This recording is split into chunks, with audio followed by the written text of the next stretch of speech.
করে নিয়ে নিছে, কিন্তু আপনার কবরে যে শাস্তি হইতেছে, আপনার কবরের শাস্তির ভাগ আপনার ছেলে নেয় না, আপনার কবরের শাস্তির ভাগ আপনার মেয়ে নেয় না, আপনার কবরের শাস্তির ভাগ আপনার বিবি নেয় না, আপনার কবরের শাস্তি আপনি বুকা লাগে, ঠিকই না? কবর, হাসর, মিজান, ফুলসেরাত প্রত্যেকটা ঘাট আপনি একাই মোকাবেলা করতে হবে।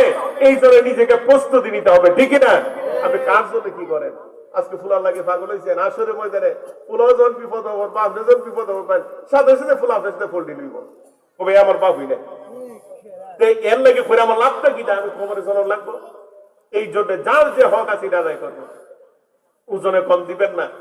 কিছু কিছু মানুষ আছে যে ওই 1 কেজি ডাইল আনলে বাড়িতে নাফলো 950 গ্রাম, ভদ্রলোক আছে না, 1 কেজি তেল দোকান থেকে আনলে বাড়িতে নাফলো 925 গ্রাম, 50 গ্রাম আর 25 গ্রাম চুরি কইরা টেকা বলা হওয়া যায় না।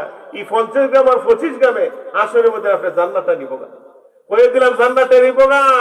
আল্লাহর দাসত্ব গোলামি কম বেশি করলে 100 মন 100 আল্লাহ মাফ করবেন। আপনি যদি বান্দার হক নষ্ট করেন, সে মাফ না করার মধ্যে আল্লাহ আপনাকে মাফ করবে না, ঠিক না? এই করি না। কিছু কিছু ভদ্রলোক আছে 1.5 কেজি দুধ রে 1/2 কেজি পানি দিয়া 2 কেজি বানায় না, কেউ দেখে না। আর মিয়া কেউ দেখে না, মালিক তো দেখতেছে, ঠিকই না? খালি দেখতেছে না, মালিকে 2টার এখন আর বর্ষা দিচ্ছে, কেরামন বেজান লেখতেছে, বেজান লেখতেছে। এই ফাঁকি দেওয়ার কোন সুযোগ নাই। এই জন্য এই কাজগুলা করবেন না। আমি আল্লাহ আর একটা বদ অভ্যাস আছে, বন্দি দিয়ে আটতেছে, এটা কিরা খেত পাইছে, আল্লাহ নামাজি টুস করে 2টা কিরা টান দিয়ে খাওয়া শুরু করে দিচ্ছে। এগুলো বান্দার হক নষ্ট, এটা চুরির অন্তর্ভুক্ত। আজকে গেছে একটা মরিচ খেতে সামনে দিয়া 2টা 4টা মরিচ টান দিয়ে তুলে বড় করে, একটা দৈন্য খেতে সামনে দেখেছে 1 টাকা দৈন্য তুলে গিয়া সালাদ বানাইয়া গরম ভাত দিয়ে খাও। এটা করবেন না। প্রকাশ করে দিব আল্লাহ বলতে ওই আমার ধন্যবাদ দিস জায়গা, তুই ধন্যবাদ দেয়, তুই শুধু ভালো লাগে ধন্যবাদ করতাম কিনা ও তা হইব আল্লাহ আমার কিছু দেখে শর্ট আছে কোয়ের নেক গুলা তোর নেক লাইন দিব, ঠিকই না?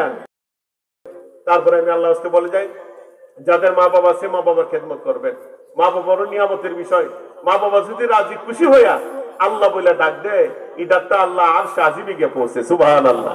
জেনে রাখেন, মা বাপরে ভরণ পোষণ না করলে, মা বাপের ভাত কাপড় না দিলে, মা বাবার সন্তুষ্টি অর্জন না করলে আপনি জাহান্নামে যাওয়ার জন্য অতটুকু যথেষ্ট।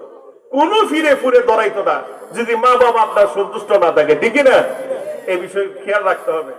আজকে ভাগল এই জায়গা এইখানে আমরা আমাদের মুরিদদেরকে বলি, আমরা মুরিদদের অর্জন করে না, এই মুরিদ ফান্দার দরবার জায়গা নাই, তোমার জায়গা ফান্দা দরবারে নাই।